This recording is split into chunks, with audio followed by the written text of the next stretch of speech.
Hi everybody, welcome back. Hi everybody online as well. We haven't forgotten you for a moment. Welcome to the final keynote presentation of the ADM+S Symposium. It's my great pleasure to be able to introduce Dr. Melissa Gregg, who I've known for quite some time now. Yeah, let's not go there. Don't worry, it's not a roast. It's just an introduction. She probably needs very little introduction to most of you because she has been so generous with her time and energies during this symposium already. But just for formality's sake, Melissa is a senior principal engineer in the Carbon Reduction and Green Software Group, which sits within the Software and Advanced Technology Group at Intel Corporation. Prior to that, Mel was a researcher here. Well, I'm missing out a whole lot of stuff, but again, it's not a career talk or a roast, but I just want to mention that for those of you who don't know, Mel also has a PhD in gender studies from the University of Sydney.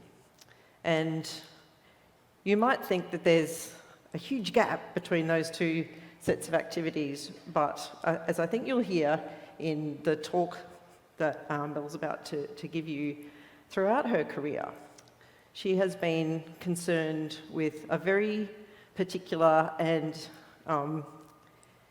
deeply intellectual kind of pragmatism.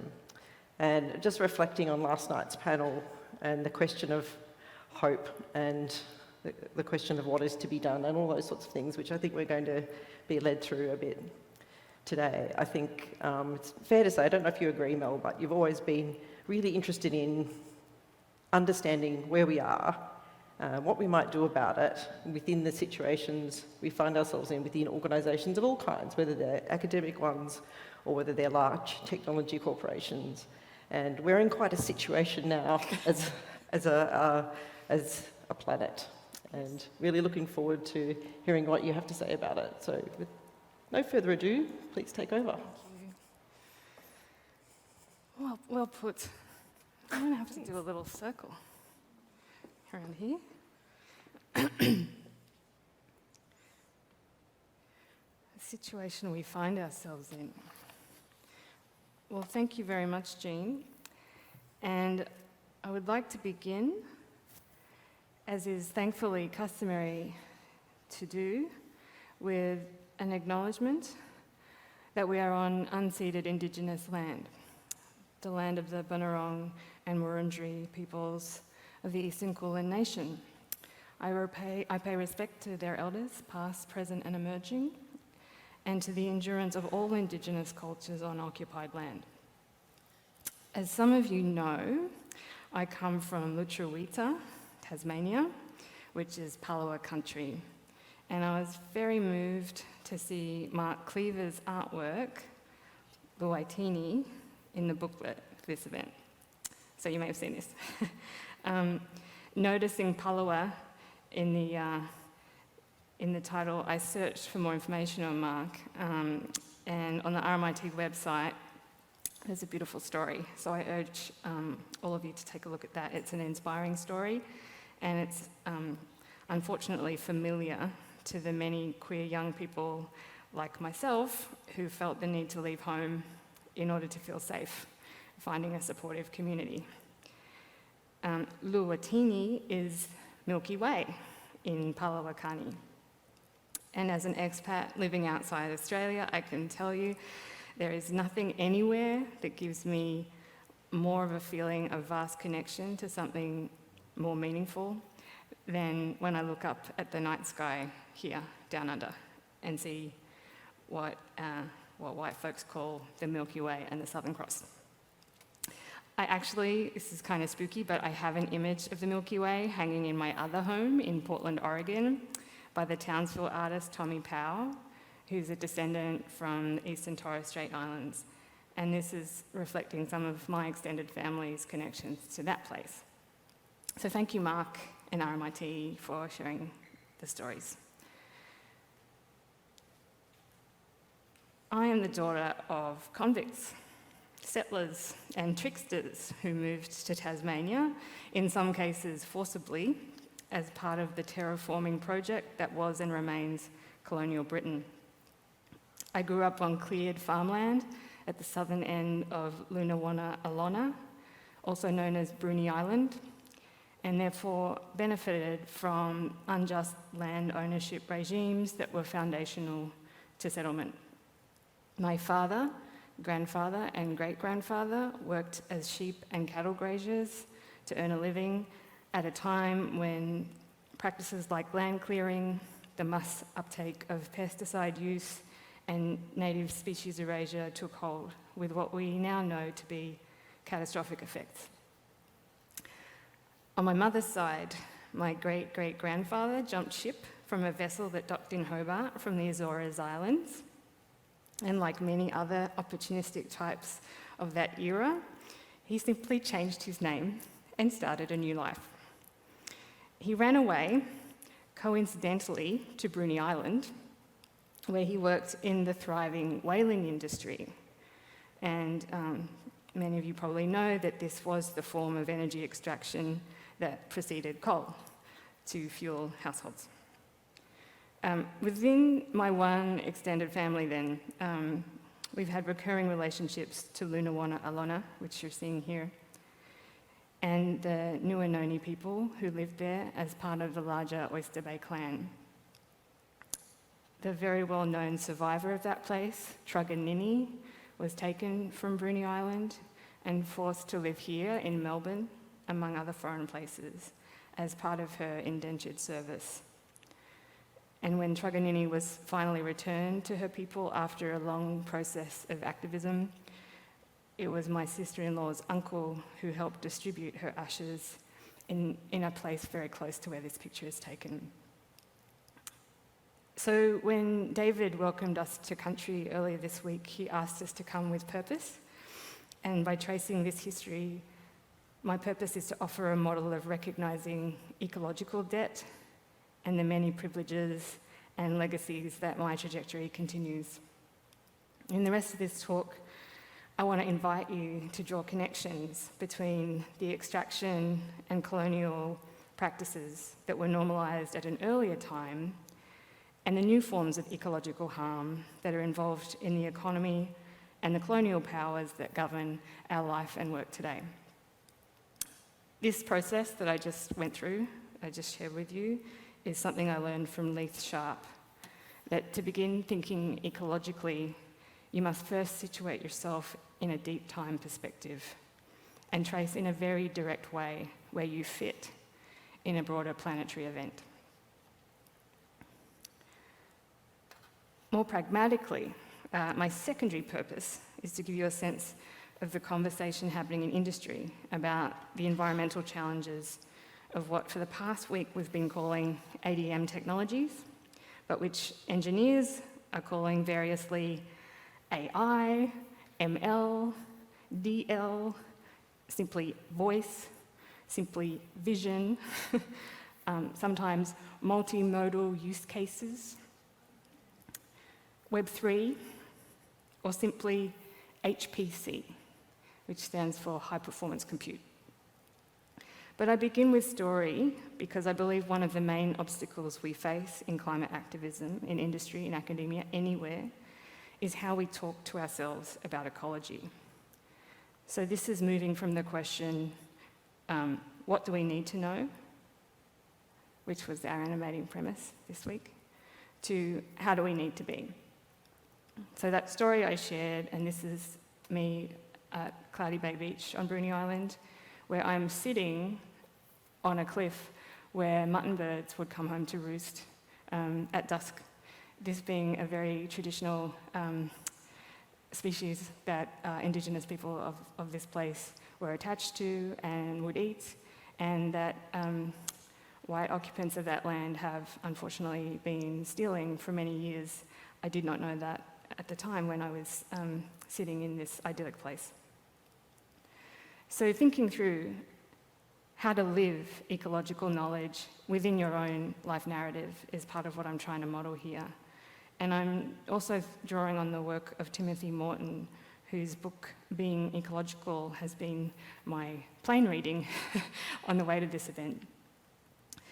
He says the ways we talk to ourselves about ecology, the main way is just dumping data on ourselves. And that this process of data dumping is inhibiting, quote, a more genuine way of handling ecological knowledge. There are better ways of living all this than we have now, he says, and we don't even know that we are living it right now. We're like people caught in a habitual pattern, going along repeating the same things without even realizing it. It's like we find ourselves at the sink, compulsively washing our hands over and over again, but we have no idea how we got there. So this book is a really interesting way of thinking about the difference between knowing and being, and I found it one of the things driving what I was saying last night on the panel when I was talking about what we're going to do with what we know. Morton says, information dump mode is a way for us to try to install ourselves at a fictional point in time before global warming happened. We're trying to anticipate something inside which we already find ourselves. And so this idea of anticipation, it's also a PTSD response, as many of you probably know. And so preparing yourself with the right information so that you can be ready is this kind of bind that I think a lot of climate activism is currently suffering from. And then I think the other point there that he's making about the facts is that when we think about the mode of knowing that we've inherited over time and over centuries now, it's this prompt that you would ever know exactly what to do that is also part of the problem. So that's another way of introducing you to some of the information dump that will now follow. So this is probably what you're expecting the talk to be about. The things that we know and what the tech industry currently says about the ecological impact of what it's doing is usually coming in this sort of form. And in fact, last Friday, when we were presenting our strategy to the CTO, this is exactly the kind of bullet point we included. Data centers will consume between 1% to 3% of total energy by 2030, with total ICT as high as 7 to 20%. And the citations are these papers and many, many others. And one of the things that's challenging about this kind of information is, well, what's anyone supposed to do with that? Because how is energy being measured?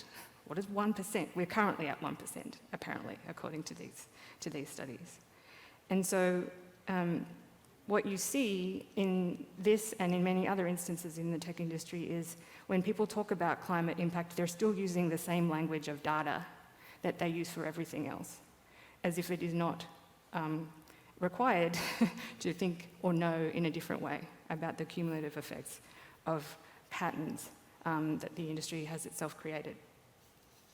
It's also the language of projection, right? So another reason I was mentioning time and connection to time and place is that nobody's ever actually responsible for these sorts of statements because they're projections. And so will that CTO still be having a role in the industry in 2030? Like, is he actually going to be accountable for a decision he might make about our green software strategy? Who are the authorities here that are actually measuring energy? We'll show a little bit more about that shortly. But the thing that's really interesting about this is that there's always this futurist language that comes with talking about impacts and going back to Morton, as if there aren't already impacts clearly visible. So that's one of the things that's quite challenging about working in this space. And so what it creates is a set of reactions that, again, keep things in place.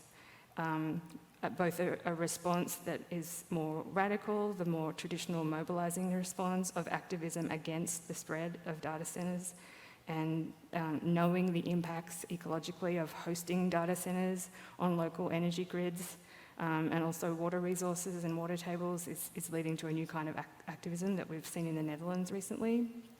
But also, in the recent heat waves, or the continuing heat waves that are currently occurring in the Northern Hemisphere, we know that crypto has an energy cost, so therefore we'll just ask people to stop mining for a few days, and that being another apparently legitimate way of coping with this knowledge, okay, instead of actually questioning the right to compute in this form in the first place. So that's one of the things that happens when you have this kind of language. It creates these effects that are themselves unimaginative, but are as best as we can think of doing with the knowledge that we have. The other way that the industry talks about ecological impact is regulatory and policy related. So what I'm showing you here is a very simplified diagram of the way that greenhouse gas protocol emissions are described in industry. So this is worth knowing, even though I don't want to do a data dump. So I'd recommend looking up EPA's website or the Greenhouse Gas Protocol to see more details here. But I want to show you this slide and the illustration because it is a good example of how the industry is trying to simplify and make actionable some of the complexity of what it means to reduce carbon impacts. So as you can see, like there are attempts to make this a linear logical process where you see the factory, you know, where things start at the factory, and the emissions that the factory makes are called Scope 1 emissions. That's everything that your company, say Intel, as a factory, how it is operated, the waste that it creates and what it does with that waste, all falls in Scope 1. Scope 2 is the energy supply that Intel would be dependent on to run those factories and fab plants. And you can also see, like, there's this little truck that keeps rolling through the picture, right? So Scope 3 is what's unhelpfully collapsed as upstream and downstream sources of carbon. And so one of the things that I find helpful about this graph is that graphically showing you that the use of sold products are one thing that all companies are now obligated to try and calculate. The other part on the top is the end-of-life treatment of products. So a lot of the work I've been doing recently has been on the topic of e-waste and the chain of custody and responsibility for disposing of the products that the PC industry sells. And this is one way of talking about the circular economy opportunity. So business see it as an opportunity to design products for longer life and for reuse. And we'll see a couple of examples of those shortly. But there is this attempt here in the ways that more policy-minded and ESG, environmental, social and governance reporting is trying to make real for people who work in these companies where they fit in the sense of what role they could play in lowering emissions. So a number of companies have taken targets to what's called net zero, and I won't read through these. I only showed this slide as a way of showing you the genre of tech commentary that is within the industry, where they talk about the commitments that large companies are making on climate as a way of showing you that something is happening. So there's a whole commentary and market research industry that is attached to all of these tech companies, where their role is to report to all of these companies internally what other companies are doing. And so this is a report I was sent last week to summarize what I already know that Microsoft, Amazon and Google are doing. And the thing that's really interesting about this is that the fact that it is getting reported and more people are getting jobs out of making reports about it is itself seen as a sign that something's changing, because we're now talking about it. But all of these commitments, first of all, are in that language of futurism that I mentioned, you know, the 2030 or 2040 commitment. The other thing in terms of what we just saw is that for a number of these companies, they are only really able to control Scope 3. They're only really able to control, if they're at the software layer, a use phase of manufactured products. So one of the things that is optimistic about what's happening at the moment in these conversations is that there are new partnerships that are going to happen between hardware and software companies, because everybody is going to be responsible for reporting everybody's collective impact. So given what we know in some of this language, what are we doing? And I just want to share a couple of examples as we lead into discussion of some of the ways that I have tried my best to come up with some initiatives that act on the knowledge that is already before us. So if you read some of the research that's coming out of Europe, in particular on lean ICT and the energy use involved, particularly in computers and mobile phones, obviously you conclude from that kind of research that the longer you can keep your device, the better it is for the environment, in the sense that you are not extracting new minerals and materials to create a new product that is needlessly being upgraded, primarily because software providers tell you that it's out of date. So there's a lot of emphasis now on product reuse, and that is sometimes described as circularity, so putting the product back into circulation, because there is a noticeable effect if you do that. So one of the first things we did when I was still working in the PC business was talk to a major customer about a concept vehicle where we could literally start to dematerialize the components going into the PC, so using less stuff in the first place, like shrinking the motherboards and changing the way things are soldered and changing the source of the metals going into that system, but also trying to get them to think about what would it mean to actually build something for reuse, because this goes completely against the way that they have sold products for decades. So Concept Luna was the first example of this work that we did. But it's a concept. It's not actually a product available to buy.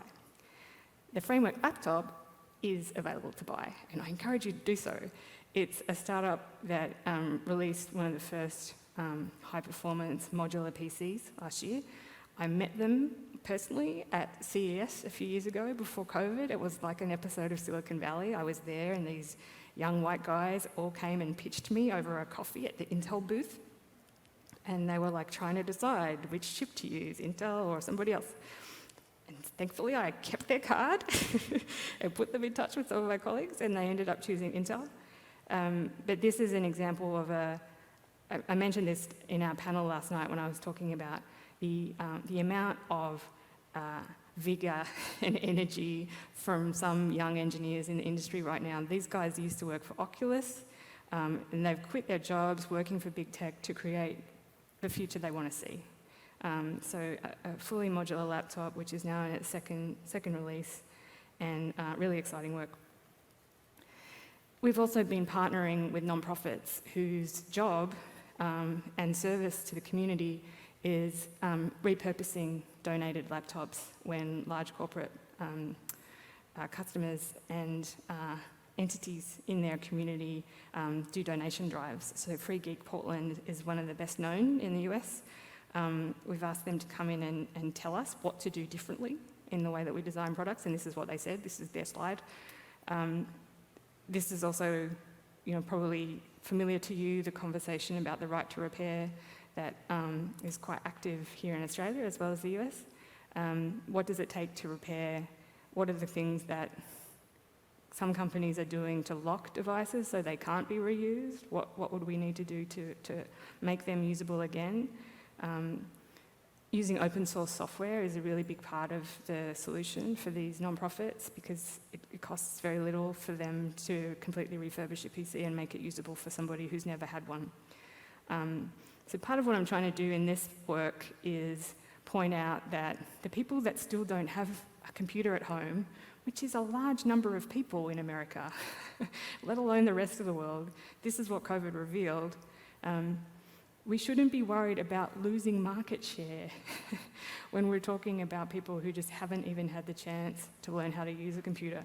And one of the things that is challenging now that cloud business models have taken hold so strongly is that even when people did get second-hand PCs in the past using a Microsoft browser, for example, or Microsoft operating system with Windows. Now it's all cloud dependent. It's very hard for somebody who doesn't have the literacy or the money to have a cloud account to understand what it means to log in to your own profile just to access the hardware that's sitting in front of you. So another thing we're trying to do is work more with open source. And back to the chart, if you remember it, that was what we're doing on reuse. This is what we're doing on use phase work. So we've made some strategic hires to bring on to our team, the new software team, some of the founders of the Green Software Foundation. I know that's hard to read, sorry, but please check out the website if you want to see a little bit more about the fundamentals of green software. Basically, what we've realised is that engineers and engineering education is incentivising for the kinds of results that remove energy supply from the equation. So the optimal thing that any engineer is taught to do in an engineering school is to optimise for performance. And in this case, performance tends to mean energy consumption and vast amounts of it. It also optimises for always on. Technologies always being on and usually at full power when they are on. So what the green software movement is trying to do is think about what, how, where, and when you run a workload. And then I can go into more detail if there are engineers in the room here who want to learn more about that in practice. But the thing that's really important about this shift is it's about changing the priorities of engineering from having the most power all the time to being what we call carbon responsive. So carbon responsive computing is part of the work that we're doing, particularly in Intel Labs with my colleague Dawn Nafis. And this is starting to reflect some of those questions that I alluded to in the activism happening around the Netherlands. Some of the concerns people are having around the spread of data centres in regional US locations too, because one of the things that could be said about the way that large companies are making use of this space and place and country right now is that we're seeing a new form of energy gentrification. So in Dawn's research, part of what they're trying to recognise is that, you know, for social scientists to be involved in this work, some of the best work that we can do, work that this centre is doing very well, I think, is engage in the concerns of local citizens who are affected by the decisions being made in those placements and raising questions of democracy and what constitutes the public interest when some of those sweetheart deals are being done with governments. And of course, my own employer is currently advocating very strongly for the CHIPS Act in the United States, which is going to be another form of government subsidy for the expansion of manufacturing. So we are continuing to see how this works out, not just at a local level in places like Oregon or Arizona, but now, because of the geopolitics of chip production, how this is happening on a planetary scale. But if you'd like to learn more about carbon responsive or carbon aware computing, my boss, who I mentioned, who was the one that designed the delayed software downloads for Windows, he's on this podcast, Environmental Variables, where they're talking about how difficult this challenge is. So I can share that later if people want. So how this carbon responsive computing future starts to take shape is working in partnership with new organisations. Here's one called What Time, where they're starting to give you real-time analytics of the quality of the energy or the characteristics of the energy supply in the source location. So this is how you would get to the point of being able to make an automated decision on whether to run an energy sourced from a dirty supply or a clean supply. So you'll see Oregon is looking very virtuous here in green because there's a very high concentration, relatively speaking, to some of those other states in the US of hydroelectric power. And so wind and solar are also calculated into this metric. And this brings us back to Tasmania. So I wanted to conclude by looking at how the world appears in this new language and discourse and science of green energy computing. This is taken from an amazing Twitter account that I encourage you to take a look at too. Grant Chalmers is tracking real-time the cumulative quality of energy supply in different regions. So Tasmania is at the top. I just love this. It makes me feel very patriotic. Tasmania, Sweden, Iceland, Quebec, and Ontario, closely followed by Finland. So this is actually a GIF that you can see. It's moving back and forth depending on the time of day. But these are the sorts of visualizations that are becoming the data that are then informing how companies that are in control of some of these technologies and investments right now are thinking about where they're going to expand, because they are concerned and conscious that they will start to get measured with more regulation coming in on what they are doing to reduce that Scope 3 emissions, which is something that they can control. So who knew that this story would end with Tasmania being the future of green computing? But I did want to also finish by just leaving you some ideas about what you can do to make a connection to the sorts of computing that you're doing today and the emissions that that creates. So everything I just talked about from an engineering point of view is trying to fix the problem as it is today, as if nothing could change, as if the demand for energy is only going to continue to increase. We need to realise that we have seen the best possible version of computing already in our lifetime where we live, and there are people who have never had access to anything like that level of energy use or performance and may never do. What we can do is to be much more conscious of the way that our own actions or inactions, leaving devices turned on, leaving files lagging around in cloud servers all over the world, are doing literal damage to ground and country where those facilities are housed. And so that's a new kind of hospitality that I hope I've tried to bring to your awareness today in this talk. Thanks very much.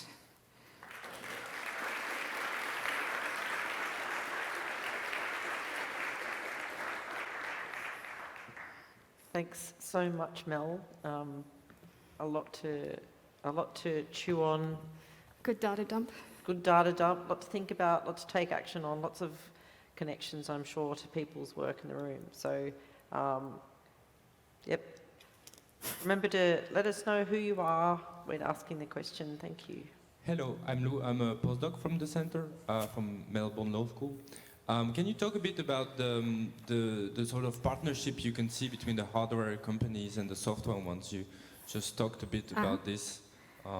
Yeah, thank you. Yeah. So I will have to be careful in saying some of this, right? If you can understand. Some of these conversations are ongoing and sensitive. But in summary, I have this really cool slogan now. Like, you know that saying, it's always 5 o'clock somewhere, when you want to justify having a cocktail?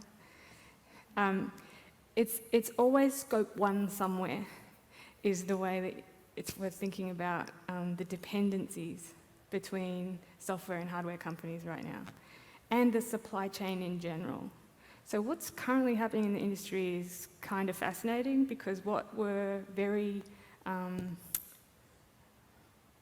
contested, tense relationships full of friction, and really about the bottom line as the only reason to have conversations, are now having to take a different turn, because everybody is having to figure out how to reduce the impact they are having on somebody else's Scope 3.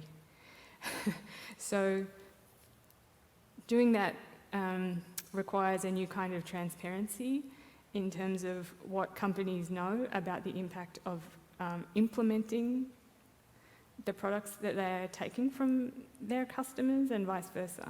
So sorry if this is mundane to explain, but like when Intel sells a chip to Dell, Dell inherits the impact of Intel's transportation, Intel's energy costs, leaving the lights on in the office, let alone the supply chain for the metals and silicon materials that go into making that chip. So everybody has to start behaving themselves in a very interesting new way to either reveal or create fair enough assessments of the metrics that they know that are contributing to that person's or that customer's own emissions accounting. So this is a new kind of dialogue that's really kind of fascinating playing out right now. Does that make sense? Yeah. Hi, I'm Lakshayani. I am at ANU. I also work at Reset Australia. I just had a question. I really loved what you said at the start about, I think you mentioned kind of situating yourself in deep time, being versus knowing, kind of fearlessly facing up to the realities of colonialism, for instance. And I was wondering about how those concepts apply to green computing in your mind, and I guess what is your analysis of race, colonialism, First Nations land sovereignty as you see it, just to draw those conceptual links for me. Thank you. Yeah, so I'm still figuring this out, as is probably very apparent in what I said, because as a migrant, I feel quite at a disadvantage to learn as much as I want to about the location where I currently live and make a living, and the complete abstraction that seems to pervade the industry in terms of its place and the impacts it has on communities. So when I was talking about Dawn Nafis's work, my colleague at Intel, part of what we're trying to figure out, and particularly by partnering with academics, is to understand what can we do to even introduce this conversation in the tech industry? Because, as I was saying to Jean earlier, there's just no existing practice of land acknowledgement, for example, in anywhere in the corporate environments that I currently see. That's changing in places like Portland, particularly because of the very woke activism that has been characterising downtown in the last few years, especially in light of Black Lives Matter. I have another paper I just wrote, actually, which talks a lot about the location of Santa Clara County and the escape from Silicon Valley that started in the 70s when Intel moved to Oregon, to talk about how the escalating costs of real estate and the desire to get away from ecological impacts moved the problem elsewhere, and then continued to move the problem offshore entirely from the US for manufacturing, and that's not specific to one company. So, you know, I'm thinking about yesterday's keynote too, just in terms of how the problem of how the computing industry's impact on Indigenous cultures and local communities continues to move at a pace that's very hard to track. So what I would say about what's happened to the landscape of Portland to support the commuter habits of Intel employees by displacing African American neighbourhoods in the construction of freeways, etc., it would be different to what I would say to what has happened in places like Costa Rica or places like Malaysia, where different functions of the company's expertise has been offshored. So I'd aspire to do something very specific, and in this other paper, which I'd be happy to share, I'll give you my best attempt at how I'm trying to make those connections now. Because again, I'm trying to make sense of that place in Portland where I live and where I have moved to, and how I need to try and be mindful of the lessons I've learned from home. Probably got time for just one more. Oh my God. Because we have to do the poster I part. know, we've got fun to have. Went way too quickly. So I decided to take on writing an ESG report for a protocol, Filecoin, just to put myself through that pain. And it was one of the things that I learned, and it created a lot of cognitive dissonance, and I'm not going to talk about Web3 or blockchains, but in relation to data centers generally, where it's the hyperscale data centers that are optimized for environmental efficiencies and which are kind of keeping us at this 1 to 2% thing, the statistics that you talk about. And that was, I mean, I suppose my question is around, but at the same time, you know, these are kind of companies who, when going through longboats in Sarawak, you know, data centers are kind of being built in order to use hydro in places where villages are getting kind of swept away, etc. But so we have this kind of dilemma where you need expertise and you need capital in order, and technology in order to be able to do green data centers. And that kind of collides with all the things that those companies do that we don't like. Very roundabout way of saying how do you think about and reconcile that tension? Yeah, well, I mentioned I took Leith Sharp's Sustainability Leadership course last year to try and get a sense of what other companies are doing too in this challenging area, and how specific the tech problem is relative to other pretty complicit industries, if I can put it that way. To me, one of the answers, Ellie, is getting, and this is a big debate right now, actually, like, no thanks to Elon, that is ESG even legitimate? Should we even be paying attention to ESG reports? That perhaps there is some truth to that, in the sense that what has to happen is that finance needs to change. Accounting for the click that you make on your computer, as best an engineer can estimate, is one form of value capture, but the dominant form of value capture that is accounted for in organisations is run by finance. And until we have more finance professionals working with software engineers that are motivated and incentivised to design more low-resource computing formats, we're not going to have the revolution that we need. And I do think that finance people may be the future for all of this.